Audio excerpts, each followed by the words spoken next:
저는 오늘 제 아들을 이 집에서 내쫓기로 결심했습니다. 제가 40년간 남의 화장실을 닦으며 모은 돈으로 산 제 이름이 박힌 그 집에서요. 부산발 고속버스 창문에 이마를 기댄 채 저는 6시간 내내 눈을 감지 못했습니다. 감았다 뜨기를 반복할 때마다 동생 영희의 마지막 모습이 보였거든요. 산소호흡기를 떼어내던 그 순간 제 손을 꼭 쥐던 차가운 손이 스르르 풀어지던 그 느낌이 아직도 제 손바닥에 남아 있었습니다. 서울 고속버스 터미널에 내렸을 때는 이미 밤 9시였습니다. 검은색 상복에 흙먼지가 묻어 있었고 장례식장 국화 냄새가 옷깃에서 났습니다. 지하철에서 사람들이 제 옆자리를 피해 가더군요. 상복 입은 노인네가 불길해 보였나 봅니다. 목동역에서 내려 집까지 걸어가면서 저는 속으로 중얼거렸습니다. 준호가 따뜻한 미역국이라도 끓여놨으면 좋겠다. 아니, 그냥 엄마 고생했다는 말 한마디면 돼. 제가 40년을 청소부로 살며 단 한 번도 받아본 적 없던 그 말이요. 하지만 집 앞 골목에 들어서는 순간 제 다리가 멈췄습니다. 대문 밖 마당에 제 물건들이 쏟아져 있었습니다. 낡은 이불, 옷가지들, 남편 제삿날 쓰던 제기들, 친정어머니가 손수 떠주신 베이지색 셔. 제 평생이 거기 쓰레기처럼 나뒹굴고 있었습니다. 손에 들고 있던 가방이 툭 떨어졌습니다. 무릎에 힘이 풀려 그 자리에 주저앉았을 때 현관문이 열렸습니다. 며느리 박서영이 나타났습니다. 새로 산 듯한 하얀색 원피스를 입고 목에는 진주 목걸이를 걸고 있었어요. 머리는 찰랑찰랑 웨이브를 넣어 미용실에서 막 나온 듯 했습니다. 어머니 오셨어요? 그 환한 미소를 보는 순간 제 가슴이 철렁 내려앉았습니다. 떨리는 목소리로 물었습니다. 마당에 나뒹구는 제 물건들을 손가락으로 가리키면서요. 아, 그거요? 저희가 대청소했어요. 오래된 물건들은 다 치웠어요. 어머니도 아시잖아요. 오래된 건 쓸모없어요. 서영이는 팔이 쫓듯 손을 휘휘 저었습니다. 제 입술이 바들바들 떨렸습니다. 저기 있는 건 제 시아버지 영정 사진이고 친정어머니 유품이라고 말했지만 서영이는 제 말을 자르며 배를 쓸어내렸습니다. 저 임신 3개월이에요. 준호 오빠가 말 안 했어요? 어머니 방을 아기 방으로 써야 해서요. 그 순간 제 귀에서 윙 소리가 났습니다. 임신 3개월. 동생 장례식 때 왜 아무도 말을 안 했을까요? 서영이가 제 팔을 잡고 뒤뜰로 끌고 갔습니다. 저항할 힘도 없었습니다. 온몸이 얼어붙은 것처럼 굳어 있었거든요. 뒤뜰 구석, 낡은 창고 문을 열었을 때 퀴퀴한 곰팡이 냄새가 확 풍겼습니다. 1.5평도 안 되는 좁은 공간에 녹슨 접이식 침대 하나가 놓여 있었습니다. 침대 시트에는 누런 얼룩이 져 있었고 벽에는 시커먼 곰팡이가 피어 있었어요. 서영이는 여전히 밝은 표정으로 말했습니다. 당분간만 여기서 지내라고, 자기가 임신 초기라 스트레스 받으면 안 된다고 조용히 지내달라고. 마치 당연한 일을 설명하는 것처럼요. 창고 문이 닫혔습니다. 저는 그 좁은 공간에 혼자 남겨졌습니다. 접이식 침대에 털썩 앉았을 때 녹슨 스프링이 삐걱 소리를 냈습니다. 제가 40년간 남의 사무실 화장실을 닦으며 무릎이 닳도록 바닥을 기어다니며 벌어온 돈으로 산 집. 제 이름으로 된 그 집에서 저는 쓰레기가 되어 창고에 갇혔습니다. 밤 11시가 넘어서야 아들 준호가 퇴근했습니다. 창고 문틈으로 새어나오는 현관 불빛을 보며 저는 떨리는 손으로 문고리를 잡았습니다. 이건 오해일 거야. 준호는 내 아들이야. 그렇게 스스로를 달래며 문을 열고 나갔습니다. 거실에서 넥타이를 풀고 있던 아들이 깜짝 놀라 고개를 들었습니다. 목이 메어 말을 제대로 잊지 못했습니다. 내 아내가 내 물건을 다 마당에 버렸다고, 나를 창고에 가뒀다고. 아들의 얼굴을 똑바로 쳐다봤습니다. 제 아들의 눈에서 뭔가를 찾고 싶었습니다. 분노라도 놀라움이라도 미안함이라도. 하지만 준호는 그저 피곤한 표정으로 한숨을 쉬었습니다. 엄마, 서영이가 지금 임신 초기라서 예민해요. 의사가 스트레스 절대 받으면 안 된대요. 제가 뭔가 말하려 하자 준호가 제 말을 끊었습니다. 엄마도 늘 그러셨잖아요. 결혼하면 아내가 우선이라고. 서영이는 내 아내고 제 뱃속에 있는 건 제 아이예요. 엄마, 저도 이제 가장이에요. 그 말을 들었을 때 제 심장이 쿵 하고 내려앉는 게 느껴졌습니다. 제 목소리가 갈라졌습니다. 그럼 나는 누가 지켜주는데? 준호는 고개를 돌렸습니다. 제 눈을 피하듯이요. 조금만 참아달라고. 서영이 출산하고 몸조리 끝나면 그때 다시 얘기하자고 했습니다. 그리고 안방으로 들어가며 문을 닫았습니다. 딸깍. 문을 잠그는 소리가 들렸습니다. 그 닫힌 문 앞에 한참을 서 있었습니다. 다리에 힘이 하나도 없었습니다. 천천히 창고로 돌아와 접이식 침대에 누워 천장을 올려다봤습니다. 시커먼 곰팡이 자국이 거미줄처럼 퍼져 있었습니다.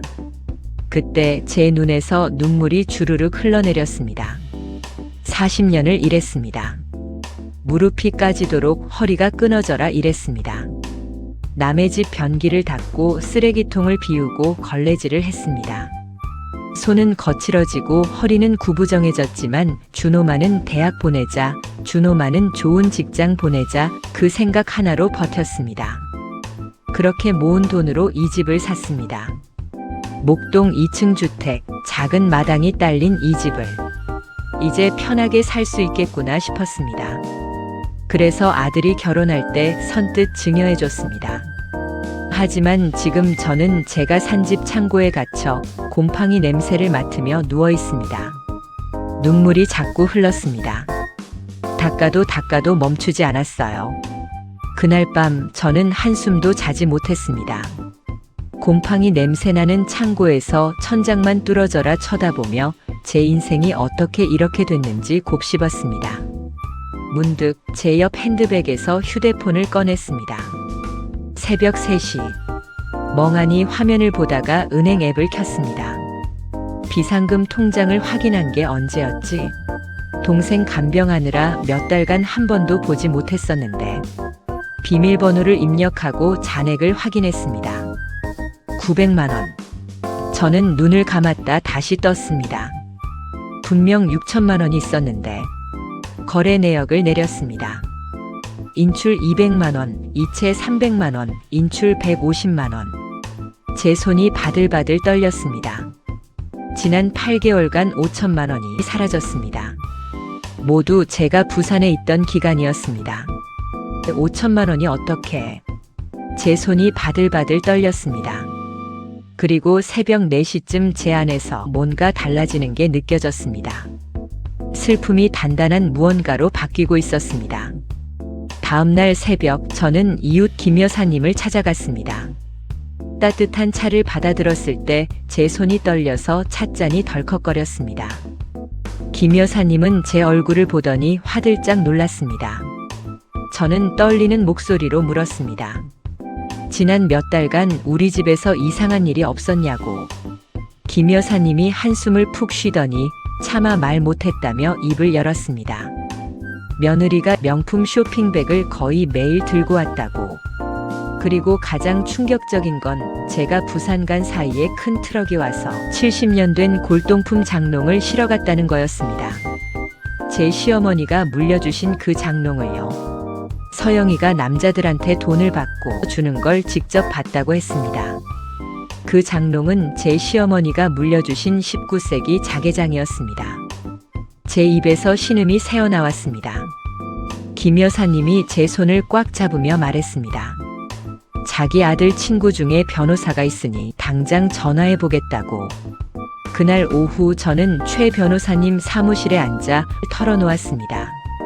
창고 생활, 사라진 돈, 팔려간 갑오들. 변호사님이 제 말을 다 듣고 난 뒤 첫 질문을 던졌습니다. 집 명의가 아직 제 이름으로 되어 있냐고. 아들한테 증여한다고 했지만 등기는 아직 안 했다고 대답하자 변호사님의 얼굴에 미소가 번졌습니다. 차가운 미소가 아니었습니다. 전략가의 미소였습니다. 어머님, 그럼 이 집은 100% 어머님 소유예요. 법적으로 집은 아직 어머님 명의입니다. 아드님에게는 단지 거주 허락을 해주신 것뿐이에요. 그 허락은 언제든 철회할 수 있습니다. 며느님은 법적으로 이 집에 아무 권리가 없어요. 제 심장이 쿵쾅거리기 시작했습니다. 변호사님은 노트북을 열어 뭔가를 타이핑하기 시작했습니다. 사라진 5천만 원과 팔린 골동품들은 횡령이라고 형사고소가 가능하다고 했습니다. 변호사님이 손가락을 펼치며 말했습니다. 지금 당장 할 수 있는 게 3가지라고. 첫째, 모든 은행 계좌 비밀번호를 바꾸고 아들의 접근을 차단할 것. 둘째, 팔려나간 유품에 대해 무단 처분으로 경찰 신고할 것. 셋째, 아들에게 30일 안에 집을 비우거나 정식 임대차 계약을 맺고 월세를 내라는 내용 증명을 보낼 것. 제 머리가 핑핑 돌았습니다. 하지만 변호사님의 다음 말이 제 가슴에 비수처럼 꽂혔습니다. 어머님, 이건 어머님 존엄의 문제예요. 아드님을 벌주자는 게 아니에요. 어머님이 쓰레기가 아니라는 걸 보여주는 거예요. 그날 밤 저는 변호사님과 함께 모든 걸 준비했습니다. 은행 비밀번호를 바꾸고 경찰 신고를 접수하고 내용 증명을 작성했습니다. 그리고 집으로 돌아왔을 때 저는 더 이상 창고로 가지 않았습니다. 현관문을 열고 당당하게 안으로 들어갔습니다. 그날 저녁 며느리 서영이가 친정 부모님을 데려왔습니다. 거실 소파에는 서영이의 부모님이 앉아 있었습니다. 50대 후반으로 보이는 서영이, 아버지는 비싼 정장을 입고 있었고 어머니는 명품 핸드백을 무릎에 올려놓고 있었습니다. 서영이가 의자를 가리켰습니다. 마치 제가 손님인 것처럼요. 저는 천천히 의자에 앉았습니다. 서영이 아버지가 입을 열었습니다. 연세도 있으시니 좋은 요양원을 알아봤다고 자기들이 비용 부담할 테니 편하게 지내면 된다고 했습니다. 서영이 어머니가 거들었습니다. 서영이가 임신 중이라 집안일도 힘들고 이제 편히 쉴 나이 아니냐고 했습니다. 저는 그들의 얼굴을 하나하나 쳐다봤습니다. 서영이 아버지의 작은 눈, 서영이 어머니의 차가운 미소, 며느리 서영이의 능글맞은 표정, 그리고 구석에 앉아 고개를 숙이고 있는 제 아들 준호. 이 사람들이 나를 내쫓으려는 거구나. 제 손이 무릎 위에서 꽉 쥐어졌습니다. 서영이가 팔짱을 끼며 말했습니다. 요양원이 나쁜 게 아니라고, 요즘은 시설도 좋다고. 그때 저는 가방에서 서류 봉투를 꺼냈습니다. 천천히 식탁 위에 올려놓았습니다. 네, 좋습니다. 제 목소리는 놀랍도록 차분했습니다. 저도 이제 정리할 건 정리하고 가야겠네요. 이 집 말이에요. 서영이 가족의 얼굴이 굳었습니다. 이 집이 아직 제 명의인 거 아셨나요? 순간 식탁 위의 공기가 얼어붙었습니다. 며느리 서영이의 손에 들려있던 찻잔이 바닥에 떨어져 와르르 깨졌습니다. 찬물이 하얀 카펫에 번졌어요. 뭐라고요? 그럴 리 없어요. 3년 전에 증여하셨잖아요. 며느리가 비명을 질렀습니다. 얼굴에서 핏기가 쫙 빠진 채로요. 저는 천천히 서류 봉투를 열어 등기부등본을 꺼냈습니다. 증여는 했지. 하지만 등기는 안 했어. 여기 보세요. 소유자 김영숙. 아들 준호가 휴대폰을 꺼내 부들부들 떨리는 손으로 뭔가를 검색했습니다. 그리고 그 자리에서 털썩 주저앉았어요. 엄마, 이게 진짜예요? 저는 아들을 쳐다보지도 않았습니다. 준호야, 조용히 해. 그동안 너희에게 이 집에 거주할 수 있도록 허락을 해줬을 뿐이야. 하지만 지금 이 순간부터 그 허락을 철회합니다. 서영이 아버지가 벌떡 일어섰습니다. 어머님. 진정하세요. 우리가 차분히. 저는 두 번째 서류를 꺼냈습니다. 지난 8개월간 제 비상금 통장에서 빠져나간 5천만 원. 이건 횡령이에요.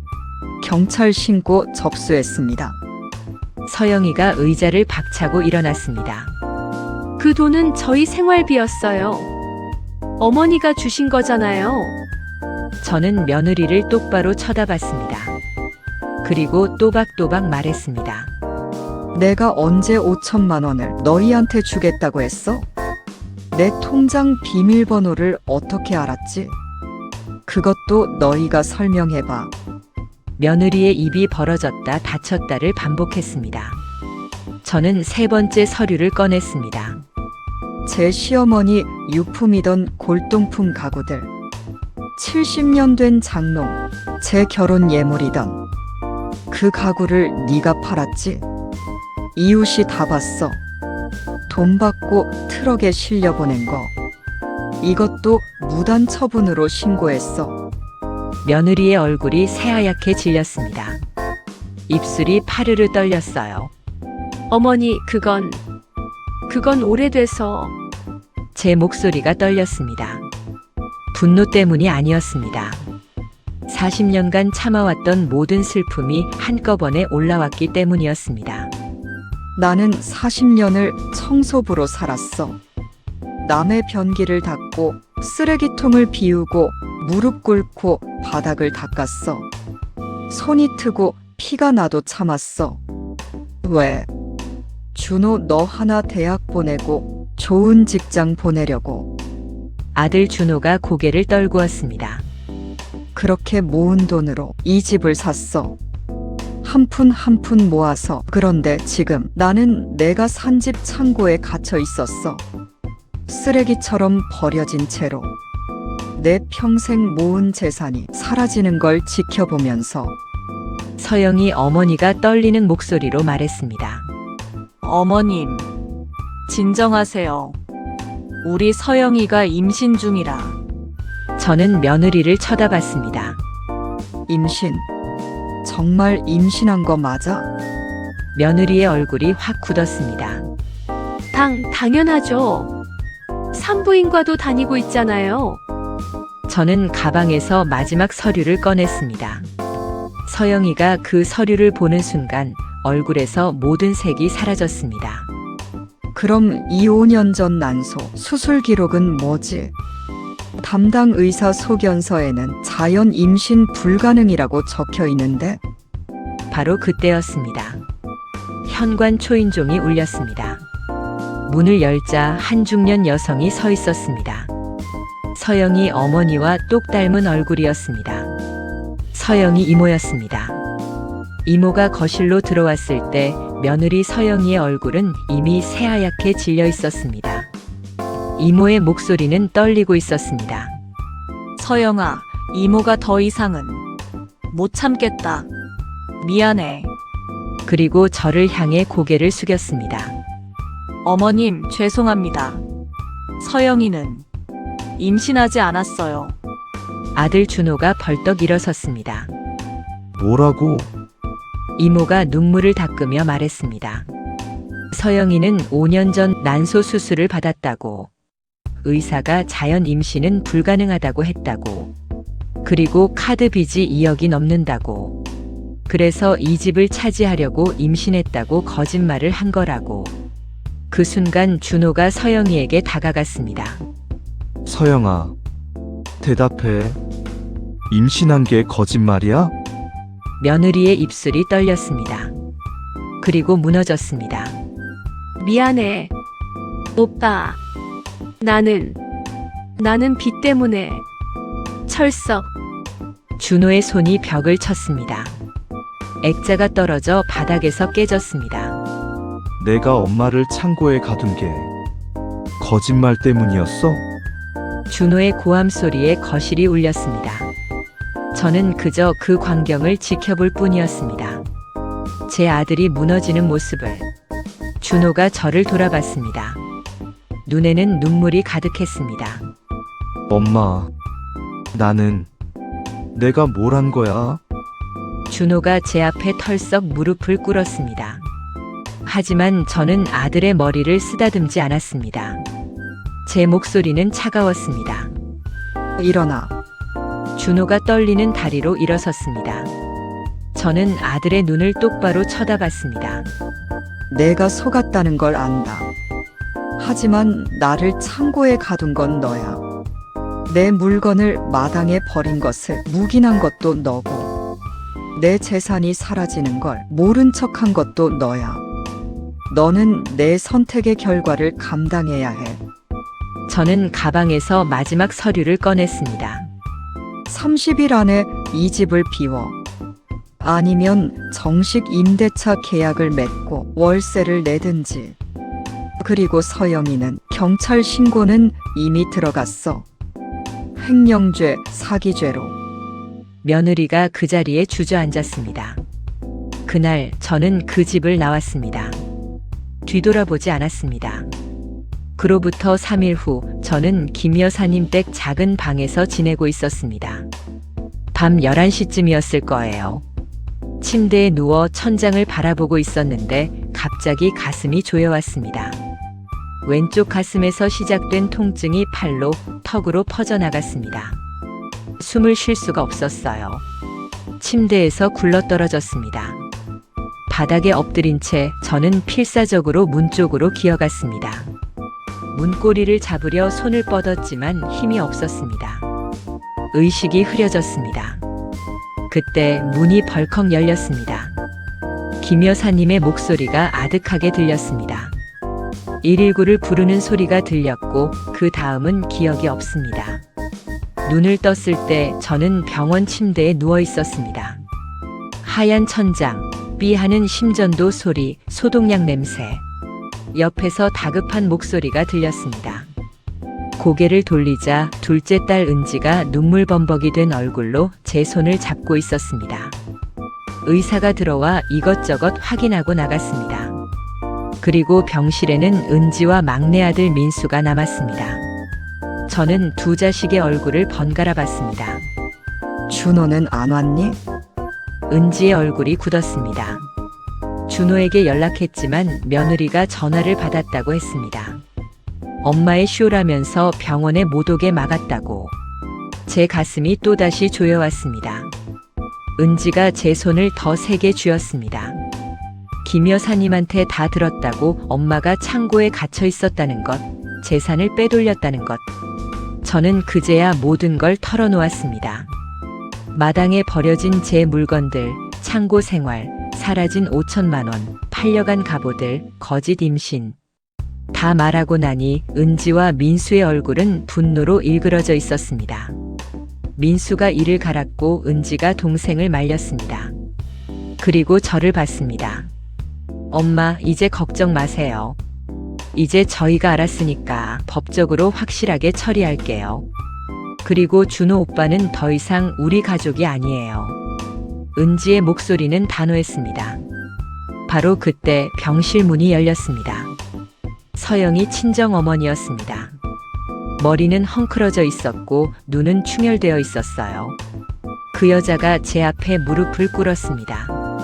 제 딸이 어떤 짓을 저질렀는지 몰랐다며 서영이가 5년 전 난소 수술을 받은 후 우울증에 빠졌다고, 쇼핑 중독이 됐다고 울먹였습니다. 2억 빚을 갚아주려 했지만 형편이 안 됐다고, 그래서 서영이가 집이 있는 준호를 만났다고 했습니다. 저는 차가운 목소리로 말했습니다. 일어나세요. 저한테 사과할 사람은 당신이 아니에요. 서영이 어머니가 눈물을 흘리며 고소를 취하해달라고 빌었습니다. 하지만 저는 단호하게 말했습니다. 안 됩니다. 당신 딸은 저를 쓰레기 취급했어요. 창고에 가뒀고 제 평생 모은 재산을 훔쳤어요. 그리고 제 아들을 속였어요. 가짜 임신으로. 이제 그 대가를 치러야죠. 서영이 어머니가 병실을 나갔습니다. 은지가 제 손을 잡으며 이제 괜찮다고, 자기가 다 처리하겠다고 했습니다. 일주일 후 저는 병원에서 퇴원했습니다. 은지와 민수가 저를 은지 집으로 데려갔습니다. 은지의 집은 따뜻했습니다. 깨끗한 방, 햇살이 잘 드는 창문, 부드러운 이불. 하지만 제 마음은 여전히 차가웠습니다. 그날 저녁 초인종이 울렸습니다. 은지가 인터폰을 확인하고 얼굴을 찌푸렸습니다. 준호라고 했습니다. 저는 한참을 생각했습니다. 그리고 고개를 끄덕였습니다. 들어오라고 하라고 했습니다. 아들 준호가 들어왔습니다. 살이 빠진 얼굴, 충혈된 눈, 구겨진 옷. 제 아들은 완전히 망가져 있었습니다. 준호가 제 앞에 무릎을 꿇었습니다. 저는 그저 아들을 내려다봤습니다. 지금 어디 사냐고 물었습니다. 회사 근처 원룸을 얻었다고 했습니다. 서영이는 이혼 소송에 들어갔고 횡령과 사기로 구속됐다고 했습니다. 준호의 목소리가 떨렸습니다. 자기가 정말 바보였다고 서영이한테 속은 것도, 엄마를 그렇게 대한 것도. 저는 아들의 말을 끊었습니다. 준호야, 너 진짜 반성하고 있니? 준호가 고개를 끄덕였습니다. 저는 아들의 눈을 똑바로 쳐다봤습니다. 내가 서영이한테 속은 건 내 잘못이 아니야. 하지만 나를 창고에 가둔 건, 내 물건을 마당에 버린 것을 묵인한 건, 그건 누구 잘못이야? 준호가 떨리는 목소리로 대답했습니다. 제 잘못이에요. 저는 쓴 웃음을 지었습니다. 그래. 나는 당연히 참아야 하는 사람이었지. 40년을 참아왔으니까. 하지만 준호야, 나도 사람이야. 존중받아야 할 사람이고,